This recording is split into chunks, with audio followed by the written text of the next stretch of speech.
name's Allan Hornblum. I'm a Philadelphia-based author who has written books on things running the gamut from organized crime to Soviet espionage. But for the purposes of this meeting, I've written 2 books on the history of using prison inmates as test subjects. You may be familiar with one or both of them.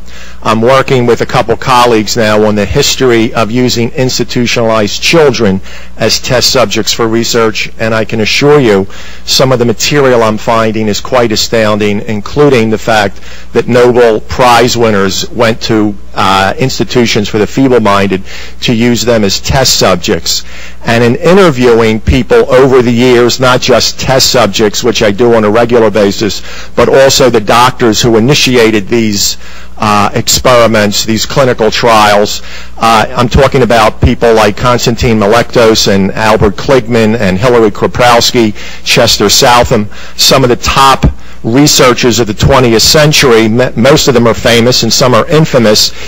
It's remarkable that almost all of them articulate how little medical ethics was taught in medical schools at the time, and I had to bring up, I had to educate one of them, in fact, about the Nuremberg Code. When I mentioned it, he wasn't even familiar with it.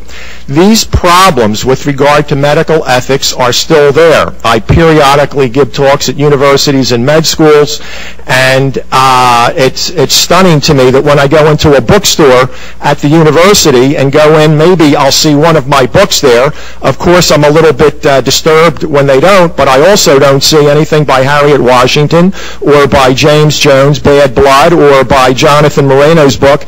Medical ethics is an orphan in today's medical arena. It is out there in left field. They really de-emphasize it, and that's part of the continuing problem that doctors, as Dan said earlier, when they do these studies, it's a cost-benefit analysis, and there's much more benefit to doing research, even when it breaks rules and laws and cuts corners, than by following the rules.